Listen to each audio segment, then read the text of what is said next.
Hi, everybody. This is Patti Negri. Welcome to the witching hour, that hour when magic happens, usually late at night. But right now, it's whenever you happen to be tuning into this podcast. The magic of this podcast is in my beautiful guests. I bring you the best in witchcraft, the occult, spirituality from all over the world. And I'm so honored, I'm so thrilled, and I'm so excited to bring you one of my other new friends from across the pond. We just met at the Festival of the Unexplained. Let me introduce you to Liz Legwynis Cormell. Liz has been known since she was a very young age that she can communicate with something that not everyone can see. She comes from a long line of sensitives and psychics. This gift has been passed down from the female line for many generations. Prior to developing this gift, Liz admits she used to frighten her, but now she acknowledges most spirits are just people without physical bodies. I love that. She's also a paranormal investigator. She also reads. She learned from an early date's mother of how to do cards from a Romani gypsy. But let me just introduce her direct because there's all this beautiful stuff here, and I just want you to meet the beautiful person. Liz, welcome. Thank you. Thank you for having me. I just fell in love with you when we first met. I just got back from my first time to your country, to the UK. We were at Bosworth Hall in the Festival of the Unexplained, put together by Karen Frey, and I kind of honed in on you right away from across the crowded room. So tell everybody a little bit about you, since probably my people on this side of the pond don't know much about you and your Well, path. my path. I'm a what I call a solitary hedge Norse witch. So there's all sorts of eclectic things in there. I collect little bits and pieces from all sorts of different paths. So Yeah, I do that a little bit too. Eclectic. So I like that you have the Norse. Is that a part family tradition, or just something that you were kind of led into? Getting I the was Nordic. led into it to start with, but since doing my ancestry DNA, I've discovered that there is a lot of Viking and Northern European within my bloodline. So it kind of found me, and then I found out why. So That is beautiful. yeah, And you do live sort of in the country yourself, being hedge witchy and out into nature and things. Or? I'm really lucky. I'm right on the edge. So The hedge. literally, yes. If I walk sort of 5 minutes down the road, I walk out into the middle of nowhere, and I'm not in the middle of a city. But if I go in 5 minutes the other way, I'm right in the built-up area, and I've got all the amenities and shops and all that kind of thing. So I've got the best of both worlds. Oh, that's beautiful. That is good. That's how we created us, witchy worlds. Again, we're just getting out and about again. This is one of our first festivals coming in. How do you think, how have you been affected by everything going on in the world? Or what hints and things do you have for people coming out of COVID? I know some people are a little hesitant because they've been kind of caved away. And either within your practice or your belief system, what's some ideas you have for people? Because it's funny, this week I'm getting a lot of it. We in LA, we just had the Oscars, we had all sorts of stuff, and people are sneaking out, and these new fears are coming out with people I work with. So I don't know if you've experienced that as well. Yeah, I think my main piece of advice would be gentle to yourself. Don't do anything that's making you really anxious. Just be gentle, take it at your own pace. Don't feel like you're expected to do things. And if you still want to wear a mask, then that's fine by most people. Or if you just want to go out and carry on as if nothing's happened, then that's also fine. But I found that during lockdown, because we locked down quite severely over here, a lot of people actually connected with nature, which was wonderful, especially from my point of view, being a nature witch. And I think I'd suggest that people carry on doing that. Don't forget it just because everything's going back to normal. Keep going with the connection. Go out and get grounded and just walk in the trees and listen to the birds and pay attention to the small things. Beautiful advice, and I agree wholeheartedly. I saw that because again, you couldn't go out and do these things, and it was like a reset, big Mother Nature, whoever reset, going, okay, what is important, and we have to pay attention to this planet now. We've Yes. let it go for too long. So thank goodness, both in the uprise of our craft in general, witchcraft, because again, it is an awareness of what's around you and a responsibility of the earth and things around you. But I there's not better advice. And I really think that I just talked about this the other day, that's why more elemental stuff is coming out, more elemental magic in itself, even getting into the Fey world and all the different gnomes are showing up to people who don't see gnomes, just because we somewhat got to get our eyes out of the sky and back right down here. Yeah, I think there was two things that for me came out of lockdown. One of them was there was a lot more connections over multimedia, so using technology. But then there was the other flip side, which was having the time where you weren't in crowded places because you weren't allowed to be, that you could take a step back, and nature almost reclaimed some spaces. And just being able to, if you were lucky enough to have a garden or a balcony or just somewhere you could sit and watch the birds, or I mean, we had deer showing up in the center of cities because there wasn't the people out and about and the traffic, and people started to take notice, which was amazing. Yeah. No, same thing here. We live in Los Angeles, not the best air as a rule. And really fast into COVID, one day we had like the best air in the country. Like, what? This was a first ever. It's like, we could do this? Just leaving your car home? What? It showed the power that we really had by our choices and stuff. So yes, keep into that nature. So what are some of your regular practices that make you keep close to your craft or just help you in your day-to-day life? I tend to follow the lunar cycle quite a lot, so the phases of the moon. So I feel I'm always really connected to which phase the moon we're in. A lot of people might find that without realizing they don't sleep very well on a full moon, or they make wishes and suddenly realize that it's a new moon. And I think that's the elemental power that you were talking about, being separated from busy, bustling lives, just that time in the middle of the night where nobody's phoning you, you haven't got to think about 1,001 things that you've got to get done that day. Just that connection with the moon, to me, the elemental energy of the moon is really important day to day. And I very rarely know what day of the week it is, but I do know what cycle of the moon we're in. I knew I loved you. I am that too. I teach that. I preach that. Astrological. I love astrology, but it's just too many numbers for me. It's just worse than and I agree wholeheartedly. And I love that. And I do think if even waking up in the morning, go, moon's waxing, let's add, moon's waning, let's release. It changes everything. Makes your day just flow because you're tapped into that water body that we have anyway. We are, it's the tides, it's us. So I like that you do that in life, because in real life, your day job, you have a very much more left brain, right? Aren't you getting into the science and? Yes. Well, I'm a trained forensic scientist and a forensic archaeologist. So that was my day job, and very scientific, very logical, very plan orientated.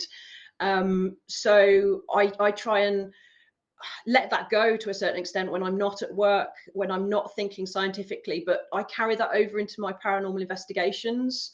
So I use it, but I don't let it take over. Good. I love it. And again, I think to dance between the two sides is the way to do it. If you're too far all over here to the woo-woo, you can't live in this world. And if you're over here, then you've lost the magic. We got to dance. We got to dance. Yes. We got to dance. So I just love that you brought up paranormal. That's where I was going to go next. I love the fact that all of us witchy people are also into the paranormal, because it used to be paranormal people were they wanted to go ghost hunting and they had the equipment and they had not a lot of spirituality or magic attached, except they wanted something more. They wanted to know what this is. And now we're there. Now we are there, bringing this whole other layer to people out there just to get an EMF reading. How did you get into the paranormal? Because that's very different in itself than just the practice of the craft. I actually got into the paranormal to start with when I started my journey as a psychic, as a medium, and it was when I was finding out what it was what was it that was giving me these messages, why did things pop into my head. So I joined a paranormal group, and then another one, and then another one, basically just so I could do an investigation every Friday and every Saturday night, just to get the left side of my brain in connection with the right side of my brain, so I could work out that I wasn't going mad, that there was something else out there that science can't explain, really. So when you go out, are you like the medium out there talking to the spirits directly? Are you equipment girl, or do you walk back and forth? Or are you the medium in the team? I'm usually the medium on the team, but I kind of use it for the team. So if I'm picking up something, I don't know, say an elemental in the corner of a room, I might suggest that they put a piece of equipment there. Or if I'm picking up a spirit that I believe will move things, I might suggest that they put a camera on that area, or shadow figures, or depending on what I'm picking up, really. I kind of try and help the team, not necessarily prove what I'm saying, but verify some of the claims that they've had reported. And then it helps me say, well, I'm picking up a little old lady in a rocking chair, and the camera's picking up this rocking shadow or whatever. So Yep. There is a crossover. I try and be aware of the scientific side all the time, and what a lot of the investigators are trying to gain out of investigating. So I'm kind of the intermediary. I'm the telephone, I guess. I'm the conduit. Yeah. And that's what I do love about equipment. I'm not an equipment girl because I hardly work my iPhone, but I like it that's proving what we see. And I've been explaining some little movement or whatever, and they believe me or don't believe me. But now there's a device that shows that exact thing I've just explained in the other room without contact of that. So that's what's really fun. So it's interesting to me if you doing both sides and you have that whole science side. Like when I go into an investigation, or whether it's on Ghost Adventures or TFIL or just regular with people, I don't want to know anything about it. They won't let me know anything about it. I go blind. Usually the more tech person or the research person or the science person knows everything about the location. Do you have to dance in the middle somewhere, know a little bit about, but not I try and go in cold like yourself. I try and not know anything about the history, not know anything about the reports. Sometimes it's difficult as an archaeologist because I read the building. I can see that the building's been altered, and I know how old the building is roughly by just looking at the architecture. But I quite often will just get the postcode, like the zip code, an hour before I need to set off. So I can't do the research, and that verifies it for me, and it verifies it for the investigators that what I am picking up is what I'm picking up. So I'll do a walk round and then suggest that they might want to put bits of equipment in different places just based on the walk round. And sometimes I'll do remote viewing. I'll look at a photograph, or they'll send me a floor plan, and I might dowse it, or I might just sit and meditate on the floor plan and say, okay, well, I'm expecting to get something in this room, maybe on this staircase. So I try not to find out the history of places, but there's limited locations over here, so I do tend to end up going back and back and back. But my memory's so bad, I can't remember what I got last time. I'm like that too. I think that's our medium thing. I think that's our side. It's not just our memory. It's just that we're other places when we're doing it. It's like, what did you just say? I don't know. You know, it's just, I'm not going to just blame that on our memory. I think that's just part of that goes with the gift. It has to be. Otherwise, I can't remember anything. It's like, I'll see even something like on video or on TV, like, I don't remember any of this. And I don't just think it's my memory. But you don't think you have a lot of places there, but you have a lot of older places there than we have in the United States, especially I'm West Coast. You know, we're so new. That's what I loved being in the UK, even Bosworth Hall, or we went to the 1620s house, and we went to, it's like, we don't have anything like that. And nothing like California is like a minute and a half old. You know, the oldest thing we have is cowboy towns. That's it. Yeah, we are incredibly lucky, and I was lucky to be placed here by the universe, to just experience the build. I mean, some of our buildings, our churches, go back to the 10th century. So, and then we've got the older pagan sites as well. So we've got Stonehenge, which is 3,500 years before Christ. So we have got things that go back thousands of years, 5,000, 6,000 years, and I'm so lucky and I'm so privileged to be able to investigate places like that.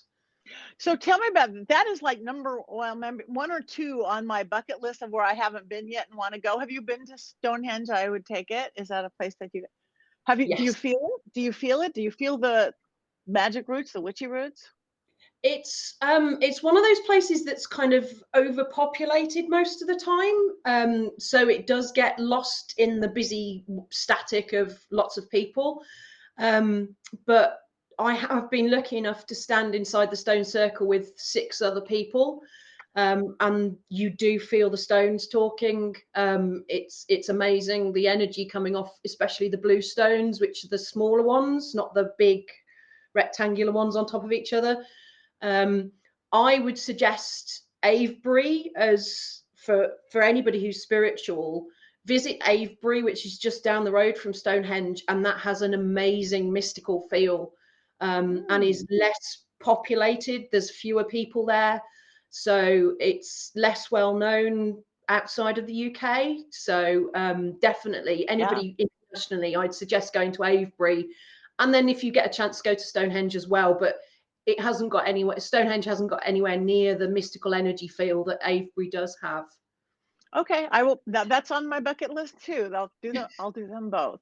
So that's interesting. The overpopulated, that happens too. I've noticed that with even on going back to paranormal investigations, nothing to do with spirituality. Some places are so overdone. I almost feel sorry for the spirit. I mean, I do feel sorry for the spirits. It's like, is this ghost abuse really? It's like, can we leave them alone a while? They're tired of us talking to them. Have you experienced that? It's like, yeah, totally.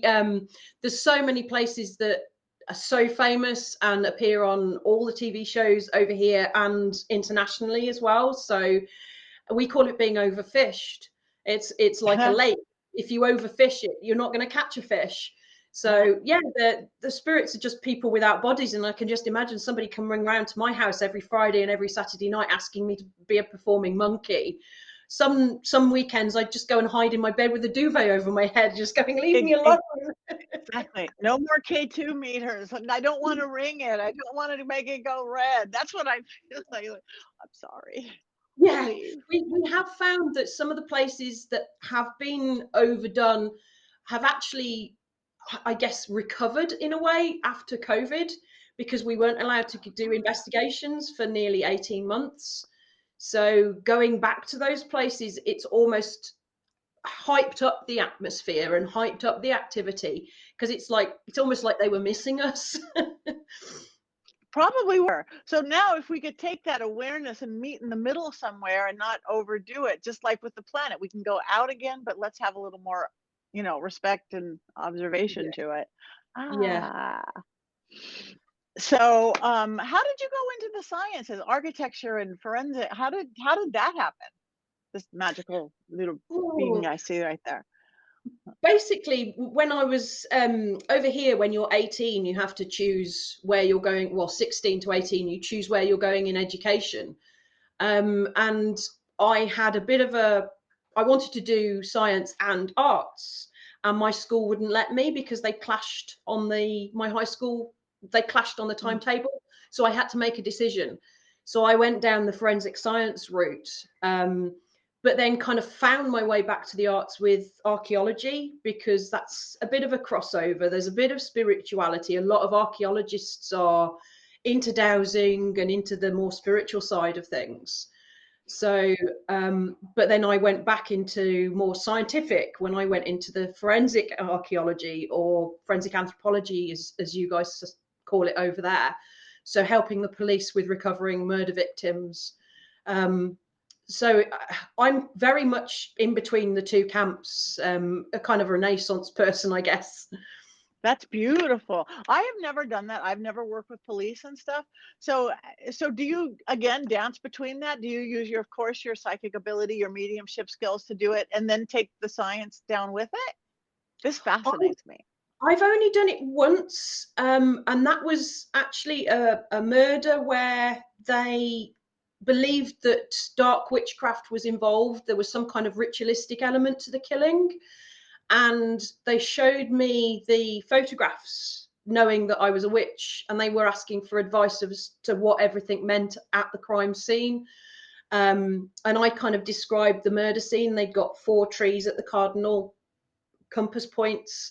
There was the north tree. I said, well, there'll probably be a nail there where they can put the horned god statue onto the tree, and they would have killed the person and then taken his life force.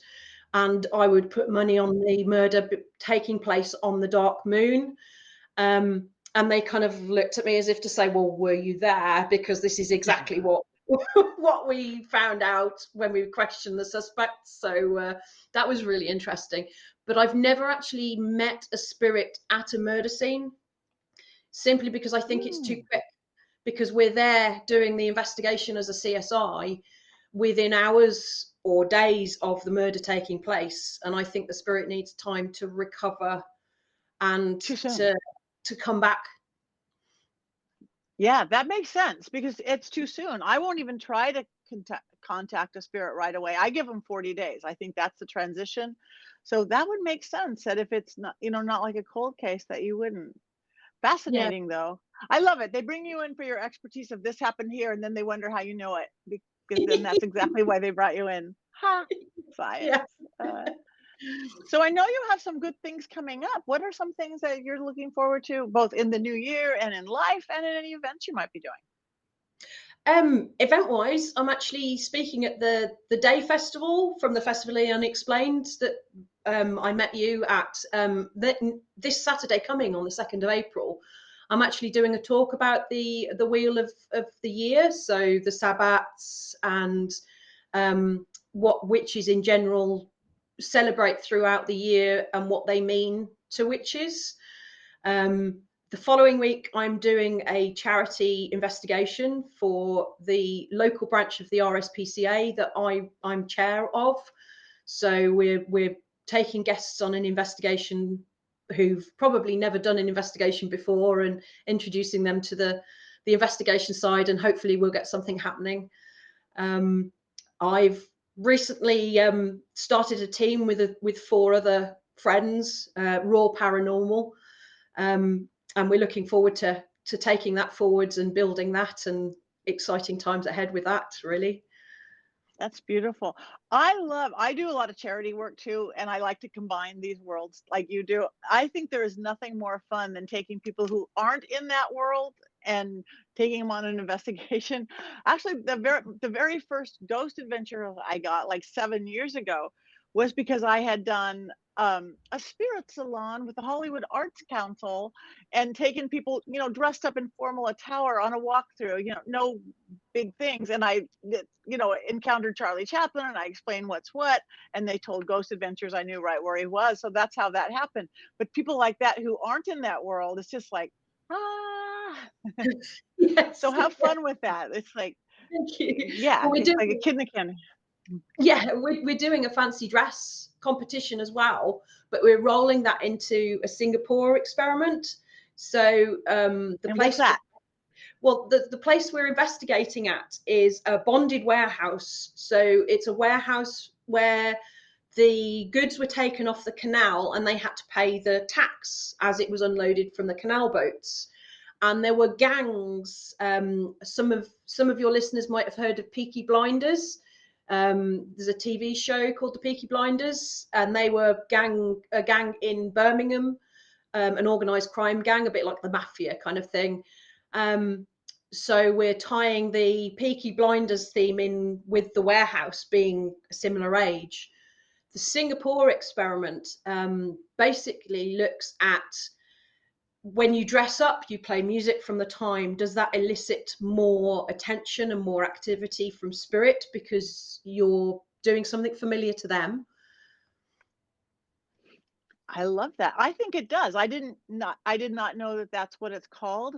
I've even with like equipment, I think a lot of old-fashioned spirits are afraid of the techie looking stuff.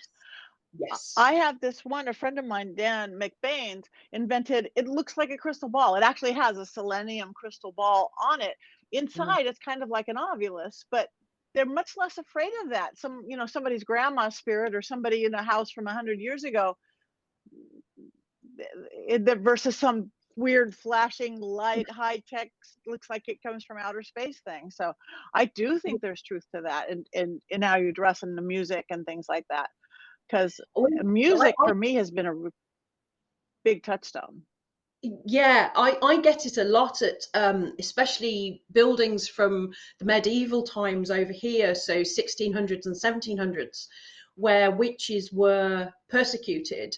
They look at our equipment and they call it witchcraft because there's all these flashing lights and things going on, and they don't understand what it is. So to them, it's bad magic. It's not right. So they won't interact with it because it's witchcraft, and that was something to shy away from back in their time.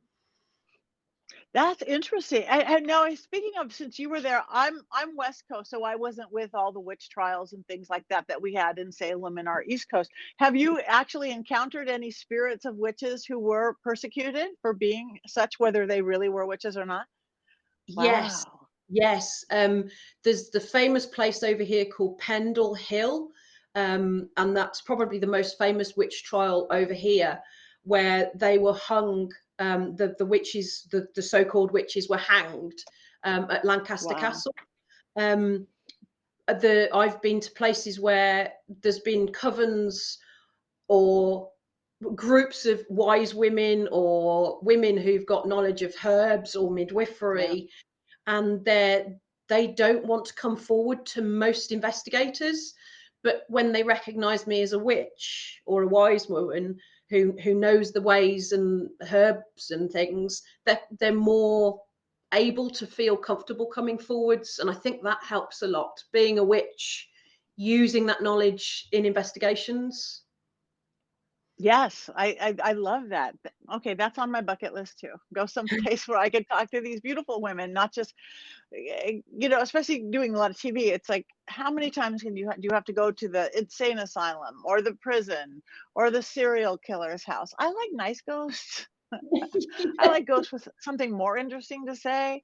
That doesn't make TV so much, but I like to go, especially here in Hollywood. We have a bunch of fun places like the Hollywood Roosevelt Hotel or the American Legion, where ghosts hang out because it's fun and they had fun in life, not just because they were, murdered and tortured there. Yeah, a lot of our pubs are like that because a lot of our pubs have been around since 1200, 1300.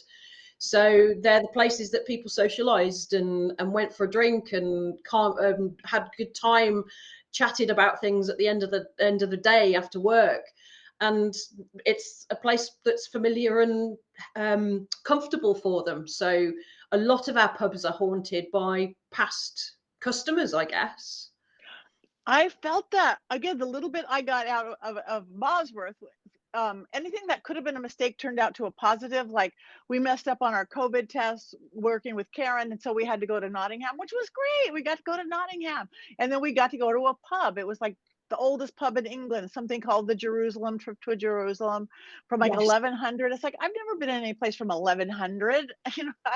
It was magical, and I felt the energy. I would go hang out there if I was a spirit. Go have a ale, have a beer.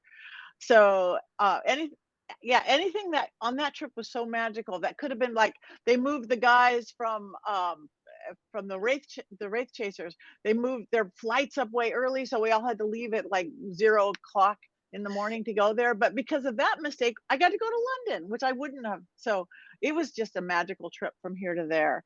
But I did feel it, that one pub I got to go to outside of the chaos of everything. It's like, yeah, the happy ghost, like at the Roosevelt. Yes, I would love to investigate the Roosevelt. That would be amazing. Yes, come to LA. Come to LA, and I'll show you all our fun ghosts and our fun cemeteries and things like that. Yeah, I've only ever investigated two places over in America, both in Florida.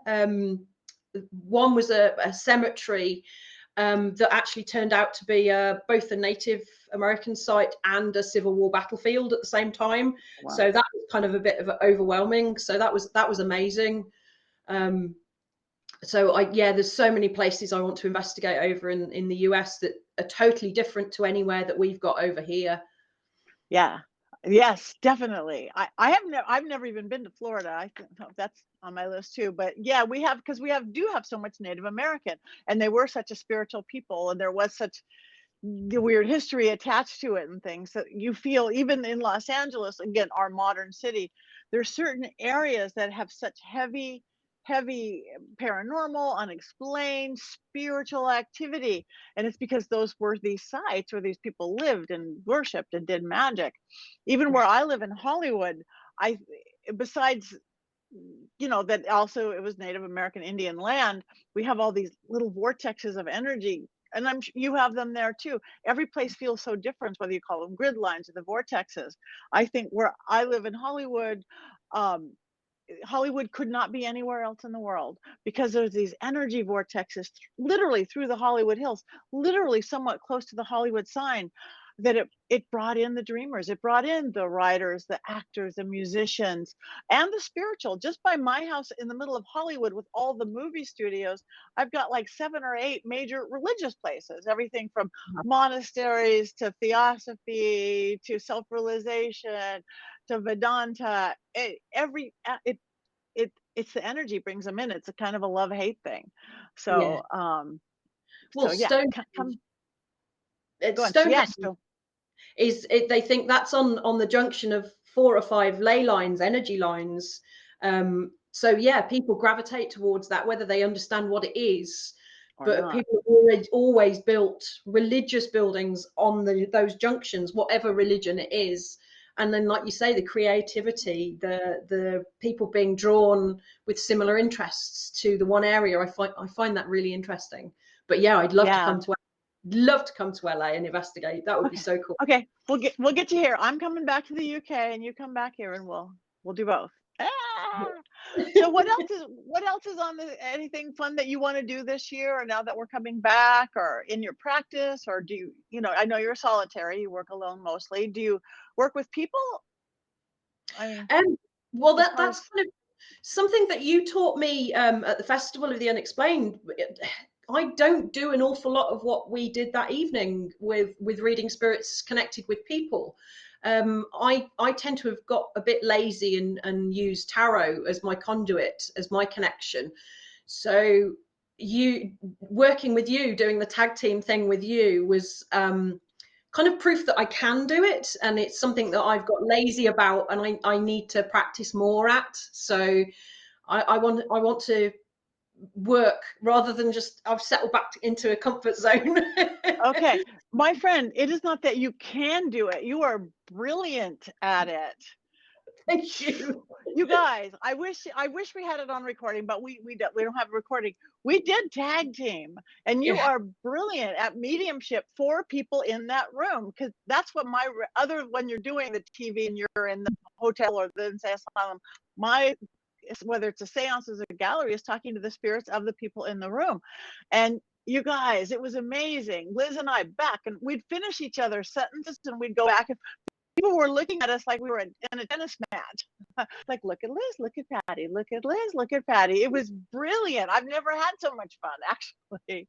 It was amazing. It was just, and then I kind of got back to my room and did a whole fangirl thing. It was like, oh my God, I've just done that with Patti Negri. Oh my God. Yeah, no. Well, when we get together, we'll do a thing together. Whether in your country and my country, we'll do a thing, and we'll invite people, because it was really good. Maybe we should do one online even before we get together. There's something there. We had something really, however we connect, whatever that is. I know everybody has different styles. I'm sure we have different styles, but somehow we worked. I mean, not one person didn't mention it to me. Like, you guys known each other your whole life? No, just Matt. Have you guys worked together your whole? No, just Matt. Just no. I think I totally believe we are meant to meet people, and we've met people before in past lives. So I think we've definitely worked together, and maybe not in this life, on this dimension, on this plane, but I'm pretty sure we've worked together before in some way, in some time and space. We had to have. Again, I'm sure we did. I call them pod people. I know people use terms like, oh, soul family, and I do believe we travel together in these little groups. I just call them pod people. We're the same lifetime after. These are my people. We come together. Even sometimes we have to find each other on the other side of the planet. We do. Spirit Yeah, helps. We do. yes. And I, 'Cause, I totally believe the universe puts people in the right place at the right time as well. yep. To meet people at the right time. So the other thing was, I think yourself and Rob Thompson, who was also there, Yeah. both of you mentioned mirrors, working with mirrors, and that's something I've avoided since I was little. Ah. So that's something else that I feel I need to work on now. I've actually bought myself I didn't buy it, it was free off Free Cycle, an old mirror from a medicine cabinet that I'm going to turn into a black mirror and do some scrying and get over my fear of scrying. So I feel that's Good. another step I need to take. Definitely, because again, it's just the portal. It's the view. It's a door. It's like if you do cards, if you do rods, if you do equipment, it's just another version of that. But it's a beautiful little doorway. So yeah, because you're going to be brilliant at that. I just know it how to connect. So Thank you. yeah, I I've always had it. My mom, who was probably the most intuitive person I've ever met, but didn't work at it. She was just like Miss America housewife. But we did have a house full of mirrors just because she thought it made a little house look bigger. That was her idea, which it Yeah, does. But we had mirror upon mirror to creating these different spirit portals and stuff. So I think it actually helped me develop and not. So I yeah, think that's great. And yeah, Rob is great too. So we'll get together with him when he comes here too. yeah, We do a definitely. little triangle thing. So anyway, I have so many questions, but I see the time is flying. So do you have how can people find you if everybody goes like I did, I'm in love with this woman, how do I work with her, or how do I do other than somebody just died, let's go forensic find them. So how do people find you? I have a Facebook page, Liz Legwynis Cormell. So as it is on the screen, so if people want to find me on Facebook, I'm on there. And I'm also on Instagram. So that's Liz Legwynis on Instagram. I don't have an active website at the moment. Just simply time keeping up with everything and running the cats rescue and all that kind of stuff. So, and I've got a couple of books in the pipeline that people might be able to get hold of once I finish writing them, really. So many Ah. ideas in my head. Okay, and I just on that, so find her on social media, find her on Facebook, and cat rescue. Just before you go, so how did you fall in cat rescue? And how many do you have? Do you have your own in your house? I have 5 at the moment of my own, and I currently have one foster cat, because the branch is so little that we don't have like a centre. So all our cats are looked after in people's homes. So in fact, just the other side of this wall is where my foster cat is, Chili. So I grew up with rescue cats. My dad's mother was a cat rescuer. So whenever we went round there were baskets of feral kittens hissing and mewing, and it was great. And then when I got my first house of my own, I got rescue cats. And then Oh. as time went on, the lady I rescued my first 2 cats that I've got now from said, would you like to join the branch and would you like to become a fosterer? So, and it's grown from there. I go trapping. We do trap neuter release programs. I run the branch, so I do all the fundraising and raising awareness of what we do and what people can do to help us, really. So That is beautiful. That makes me very happy. Yeah, I do a lot. I do a lot of donations. There's a couple cat rescue, cat catch and release, all that stuff too. So just on a personal, do you have a cat familiar or not? yes, I do. I'm on my second one at the moment. um, Ah. my original one, Ewan, unfortunately passed away in 2014, and I have Bronwyn, which is Welsh. I do a lot of my like Legwynis comes from Welsh Celtic language, So Bronwyn it means white chest, because she's black cat with a little white spot. She does my tarot readings. So if I want a reading, she will actually pull my cards for me. Wow. Yeah, so she knows as soon as I open the box and unwrap my cards, she's straight there. She feels the energy from the cards. And I just lay them out, spread them out on the floor, and she'll put a nose to which card, and she'll pick 3 cards, and she always picks 3. So she just walks over and puts her nose down and then sits down. I pull that one, she nose down. Yeah, so that is brilliant. Okay, all you witches out there, if you have a cat familiar, teach them how to do your cards. I love that. Yeah, we just, for the first time, actually, I lost our last kitty. He wasn't my familiar. He was a cranky old boy, but I've had them in the past. But we're a cat-free house right now, and it's weird. Even with my wild, take all the attention and energy puppy, we need a cat. We're gonna wait till I get back from Ireland next month, but I need a cat. But okay, when I get a cat, they're going to learn how to do cards. So anyway, thank you, Liz. Thank you for coming to the Witching Hour. Come back again. I want to talk more magic, if you will. Thank you. Yeah, I'd love to. So everybody look up Liz Legwynis Cormell. She is amazing. And yes, do more mediumship with people and their people, because you're brilliant. So thank you. Thank you for visiting the Witching Hour.